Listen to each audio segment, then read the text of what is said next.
KPK terus gencar untuk mencari pihak-pihak yang bermain dalam korupsi proyek IKTP. Kita bahas di Kompas Petang bersama peneliti Indonesian Corruption Watch, Tama S. Langkun. Selamat petang, Mas Tama. Selamat petang. Mas Tama, ramai-ramai mau mengembalikan sekitar 14 orang, 30 miliar. Ini dalam rangka apa? Toh ini sudah lebih dari 30 hari tenggat waktu untuk mengembalikan sesuatu yang diduga gratifikasi. Iya, ini kan berarti sudah makin kelihatan motifnya ya. Semula orang cuma lihat ini soal pengadaan barang dan jasa aja. Jadi misalnya ada post bidding dalam lelang, kemudian ada penandatanganan kontrak pada saat sanggah banding dan kerugian negara yang ditaksir sampai 2,3 triliun. Ternyata ada persoalan lain yang kemudian itu juga harusnya jadi perhatian KPK, yaitu proses penganggaran.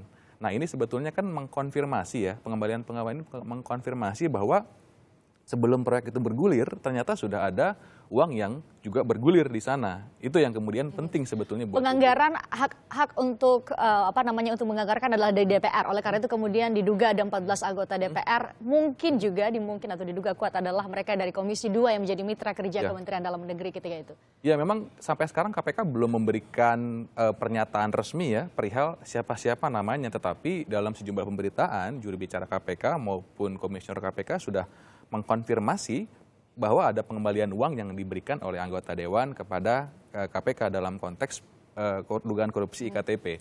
Nah tentu ini bisa dilihat banyak hal ya. Yang pertama dalam hal yang sangat sederhana saja, ketika ada anggota Dewan, dia menerima sesuatu itu sudah masuk dalam gratifikasi. Cuma tinggal dilihat lagi lebih lanjut, ini gratifikasi yang diperbolehkan apa yang tidak diperbolehkan. Kalau diperbolehkan, itu ada limitasi waktunya, 30 hari. Dalam 30 hari, dia harus sampaikan kepada KPK.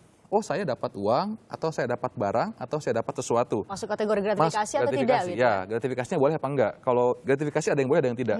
Kalau KPK bilang, boleh, ini nggak ada hubungan sama jabatan, silakan dinikmati. Tapi kalau kemudian nggak boleh, ya mau tidak mau disita oleh KPK.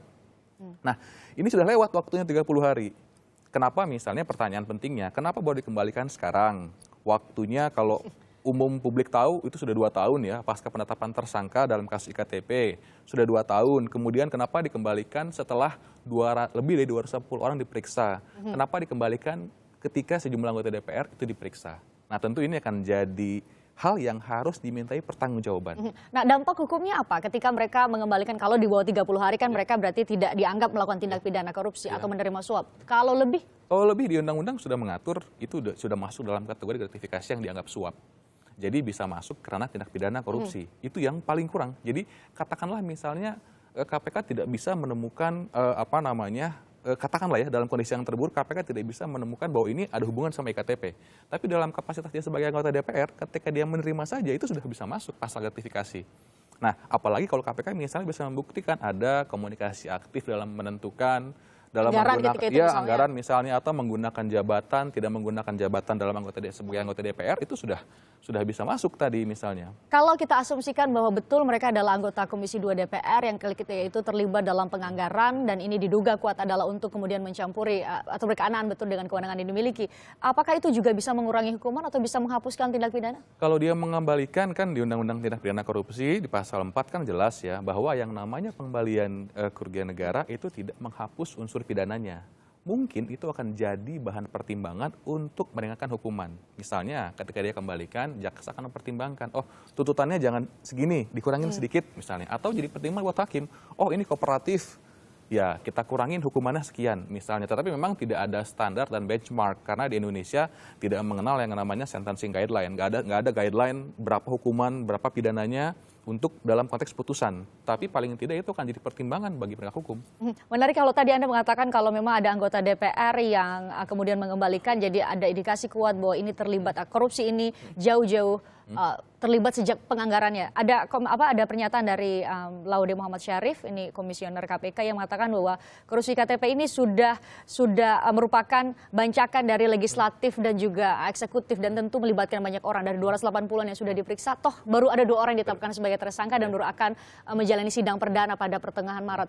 Menurut Anda atau optimiskah Anda ini bisa terungkap secara keseluruhan kalau memang dikatakan masif begitu sistematis melibatkan banyak pejabat penting negeri ini? Saya sangat yakin bahwa perkara ini tidak hanya berujung pada 2 orang yang sekarang ditetapkan sebagai tersangka. Irman dan Kalau Sugiharto, hanya 2 nama itu tentu di mana keadilannya?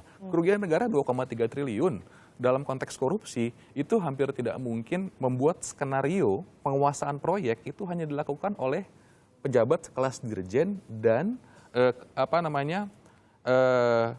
kuasa pengguna anggaran ya, dalam konteks ini hanya di mereka saja, di panitia pengadaan barang dan jasa saja. PPK maksud saya, hanya PPK saja dan dirjen saja, ini hampir tidak mungkin.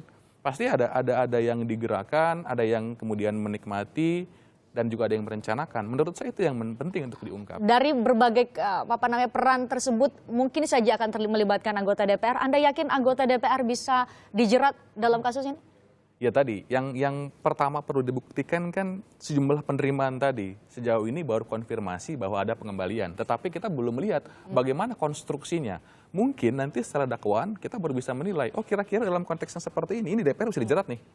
Kita masih menunggu itu sebetulnya. Jadi saat ini juga pengacara Sugiharto dan Irman yang jadi tersangka dalam kasus ini, ia mengatakan bahwa kedua kliennya siap buka-bukaan di persidangan pertengahan Maret nanti. Kita tunggu siapa saja nama-nama yang disebut nanti dalam persidangan ya Mas Tama ya. Ya, kita ini kalau dalam konteks pengakuan tadi ini menurut saya akan menjadi sisi yang lain dalam konteks justice kolaborator. Jadi memang mungkin ada kans bagi para pihak yang kemudian ditetapkan sebagai tersangka untuk bicara siapa aja sih yang menikmati, siapa aja yang terlibat. Menurut sehingga semuanya bisa terbuka secara terang-benerang siapa yang menikmati 2,3 triliun yang menjadi hak rakyat sebenarnya. Terima kasih Mas Tama sudah hadir di Kompas Petang.